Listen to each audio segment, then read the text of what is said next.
নমস্কার বন্ধুরা, বাংলা বিশ্ব চ্যানেলে আপনাদের সবাইকে জানাই অনেক অনেক স্বাগত।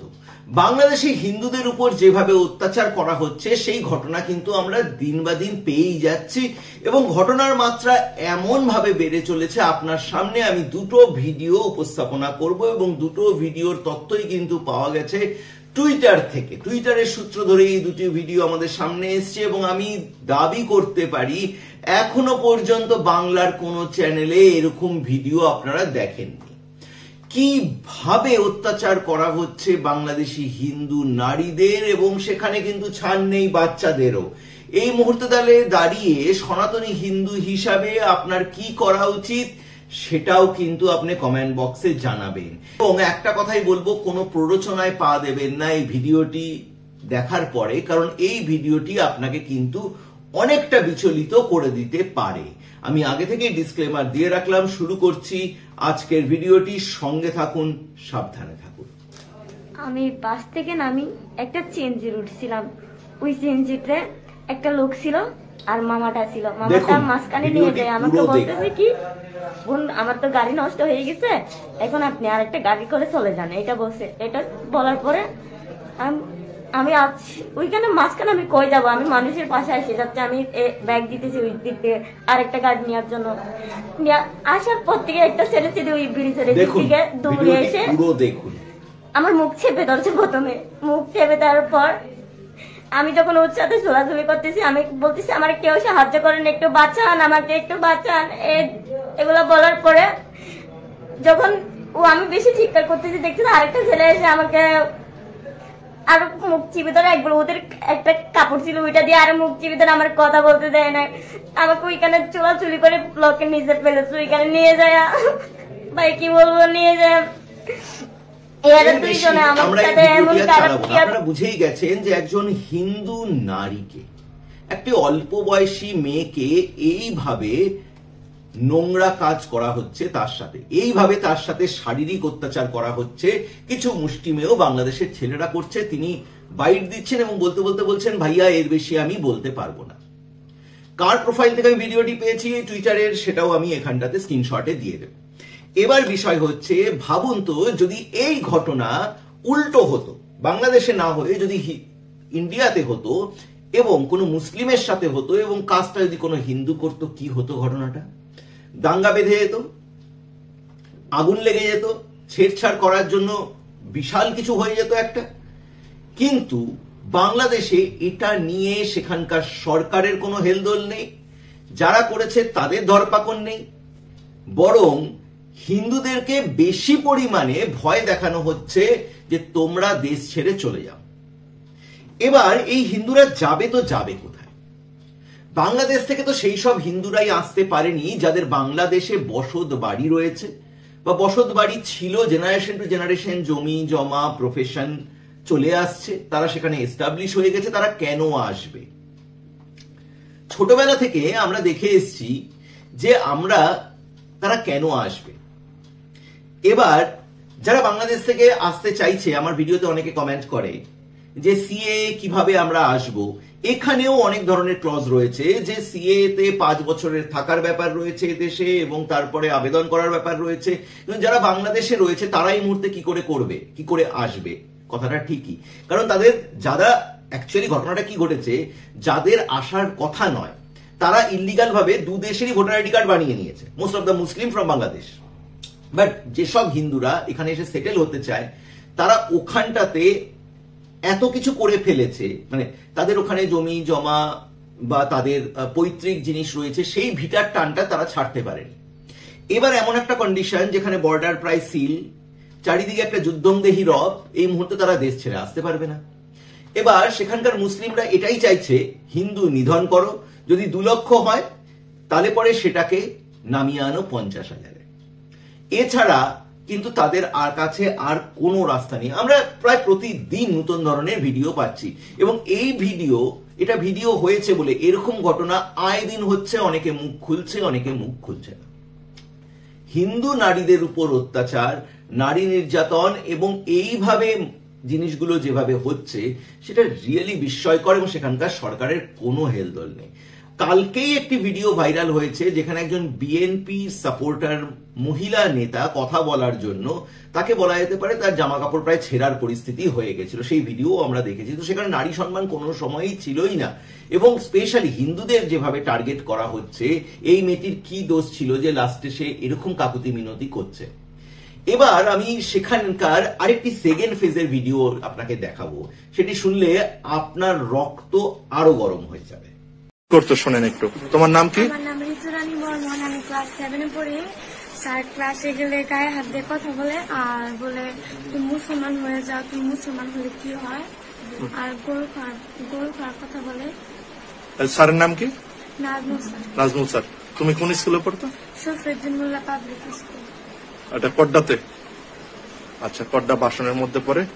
আর এই যে এই ছেলেটা ওই একই স্কুলে পড়ে, ওকে ইসলাম শিক্ষা পড়ার জন্য মারধর করতো। তোমার নাম কি? আবির চন্দ্র বর্মা। হ্যাঁ, কোন ক্লাসে পড়ো? 5-এ। ক্লাস 5-এ। আচ্ছা, বলো তুমি কি করতো তোমাকে ইসলাম শিক্ষার জন্য? আমাদেরকে ইসলাম ধর্মের জন্য অনেক মারধর করতো। আমাদের পরীক্ষা দিয়েছে 3 মাসও পড়াইছে আমাদের। হ্যাঁ হ্যাঁ।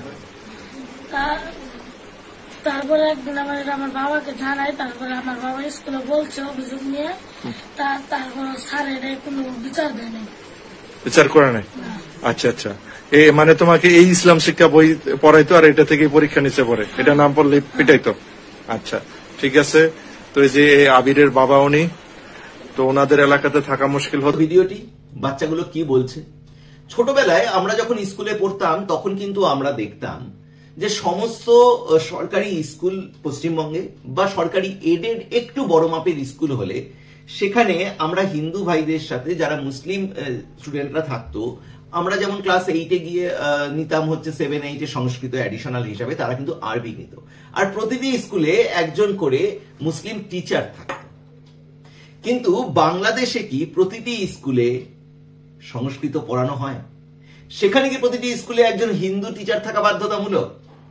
তারা যদি না করে তাহলে কলকাতায় যেসব সো কল্ড যাদের নিজেদেরকে বিশাল বিদ্বজন ভাবেন, যারা বাংলাদেশের হয়ে কথা বলেন, তারা একবার ভাববেন ঘটনাটা নিয়ে, যে আমার দেশে যদি হয়, অন্য দেশে গিয়ে আমার দেশের লোকেরা বা আমার ধর্মের লোকেরা যেখানে নির্যাতিত হচ্ছে, আমার দেশে সেটা তো হচ্ছে না। তাহলে পরে যারা এত লেকচার মারেন, যারা এত বিদ্বজন, তারা একবার ভাববেন জিনিসটাকে নিয়ে। ভাবার সময় এসেছে, এবং আমার এই চ্যানেল মারফত আমি সবাইকে এটাই জানাতে চাই যে যে শিক্ষা মানুষ যেটা চায় সেটাই পড়ে। বাধ্য করা হচ্ছে বেতের বাড়ি দিয়ে যে তুমি ইসলামিক বই পড়ো, সেখান থেকেই তোমার পরীক্ষার কোশ্চিন আসবে, তুমি পড়তে বাধ্য করা হচ্ছে। কমপ্লেন করা, থানায় গিয়ে কমপ্লেন করা, তারপরে কোনো বিচার নেই, ছেলেটি নিজে বলছে। তো আলো দেখছে পৃথিবীর, তাকে বলা হচ্ছে ইসলাম ধর্মে তুমি পরিবর্তন করে নাও, তুমি হিন্দু থেকে ইসলাম ধর্ম গ্রহণ করে নাও। হয়তো তাদের উদ্দেশ্য আছে সেটা হলে পরে তারা তাকে 3-4 বার করে বিয়ে করতে পারবে বা বিক্রি করে দিতে হয়তো সুবিধা হবে।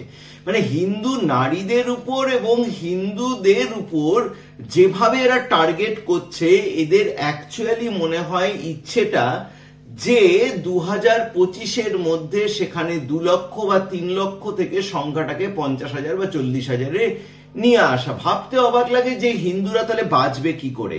যাদের এখানে কিছু নেই, ভারতবর্ষে কিছু নেই, তাদেরই তো প্রবলেমটা হচ্ছে। এবার সেই দেশের মুসলিমরাই যদি তাদের সার্বভৌমত্ব এবং অধিকারগুলো রক্ষা না করে, তাহলে কে করবে? আমি জানি আমার চ্যানেলে প্রচুর মুসলিম রয়েছে যারা বাংলাদেশ থেকে চুপচুপ করে ভিডিওগুলো দেখে, যখন কিছু কমেন্ট করে আমি লাইভে আসলে পরে তারা একটা কথাই বলবো তাদেরকে, যে তোমাদের দেশের মুসলিমদের তোমাদেরই সুরক্ষা দিতে হবে, আর তোমরা যদি অন্য কোনো মাকসাদ নিয়ে আসো, খালি একটা জিনিস মনে রাখবে, সময় কখনো একরকম থাকে না, সময় বদলায়। ভারত সরকারের উপর যারা ভাবছো যে ভারত সরকার কিছু করছে না, এটা ক্লিয়ার করে দেওয়া উচিত। ভারত সরকার ঠিক সময় তোমাদের তুলে আনবে বা ঠিক সময়ে তাদের পদক্ষেপ নেবে, কিন্তু ততদিন পর্যন্ত তোমাদের কিন্তু দাঁতে দাঁত চেপে নিজের লড়াইটাকে লড়তে হবে। এবং যেহেতু হিউম্যানিটিস বা হিউম্যান রাইটস লঙ্ঘিত হচ্ছে, এই ভিডিওটিকে এত শেয়ার করো যাতে হিউম্যান রাইটস নিয়ে যারা কাজ করে বা যারা ইউএসএ তে বসে রয়েছে তাদের কাছে, বা হিউম্যান রাইটস নিয়ে যারা কাজ করে তাদের কাছে যাতে এই ভিডিওটি পৌঁছে যায়। তারা বুঝুক যে সেখানে হিন্দুদের অধিকার লঙ্ঘন করা হচ্ছে, তাদেরকে ঠিকঠাক স্পেশালি হিন্দু মেয়েদের, হিন্দু বাচ্চাদের টার্গেট করে মুসলিম বানানোর প্রক্রিয়া, তাদের সাথে নোংরা কাজ করানো হচ্ছে টার্গেট করে করে। এর শিক্ষা কিন্তু মোহাম্মদ ইউনূসের সরকারকে পেতেই হবে এবং এর পরিণতি এত ভয়ঙ্কর হোক এবং হিউম্যান রাইটস এসে কিছু একটা করুক, সেই দাবি কিন্তু আমরা তুলব। হিন্দু সনাতনী মঞ্চ বা প্রতিটি হিন্দুদের জেগে উঠুক আত্মা এবং এই ভিডিওটিকে শেয়ার করে তোমরা ঠিক জায়গায় পৌঁছে দাও, যাতে বাংলাদেশি মুসলিমরা এরকম দুষ্কর্ম করার আগে 10 বার ভাবে। আমরাও তো স্কুলে পড়তাম, সেখানে তো মুসলিম টিচার থাকতো, তাহলে পরে বাংলাদেশের স্কুলগুলোতে কি হিন্দু টিচার বাধ্যতামূলক নয়? সেখানে কি সংস্কৃত বাধ্যতামূলক নয়? আমাদের দেশে যখন পশ্চিমবঙ্গে সরকারি স্কুল বা সরকারি এডেড স্কুলগুলো ছিল একটা সময়, সেখানে কিন্তু অ্যারবিক এবং সংস্কৃত দুটোই কিন্তু ছিল। বাট আজকের ডেটে দাঁড়িয়ে কিন্তু সেই সময় যারা বাংলাদেশে কি সেটা ছিল? যারা কলকাতায় বসে এত বাংলাদেশ বাংলাদেশ বলে লাফান, তাদের একটু রিসার্চটা করে নেওয়া দরকার যে দু তালি বাজলে পরে 2 হাতেই বাজানো উচিত, এক হাতে কিন্তু নয়, তাহলে সেই জিনিসটা কিন্তু ওয়ান সাইডেড হয়ে যায়। ঠিক সেটাই হয়েছে। আজকে ল্যাং মেরে তারা ভাবছে পাকিস্তান আমাদের ভাই। শাহিদ আফ্রিদি পাকিস্তানে যাচ্ছে, তাকে এমন ভাবে তারা শাহিদ আফ্রিদি রিসেন্টলি বাংলাদেশে গিয়েছিল, তাকে যেভাবে তারা স্যালুট করছে মানে বিশাল বীরের, এবং পাকিস্তানকে তারা গলা লাগিয়েই নিয়েছে। আর পাকিস্তান যে কি শয়তান, মানে ম্যাপটা মানচিত্র যেরকম তাদের স্বভাবও সেরকম। তো পাকিস্তান নিমেষের মধ্যে বাংলাদেশকে খেয়ে ফেলবে, এ বিষয়ে কোনো সন্দেহই নেই। আর যেটা আপনারা ভাবছেন যে ভারতবর্ষের টুকরো টুকরো করবেন, ওটা আপনাদের স্বপ্ন দেখা ভালো, দিবা স্বপ্ন দেখা ভালো, কিন্তু যে অত্যাচার আপনারা হিন্দুদের উপর করছেন এটার বদলা কিন্তু হবেই। এবং ভিডিওটি সবার মধ্যে শেয়ার করে দাও। আর যারা হিন্দু ভাই বোনেরা দেখছো, একটা কথাই বলবো, সাবধানে থাকবে, ভালো থাকবে, সুস্থ থাকবে, আর দাঁতে দাঁত চেপে লড়াইটা করে যাও। ভালো দিন কিন্তু আগামী দিনে আসছে।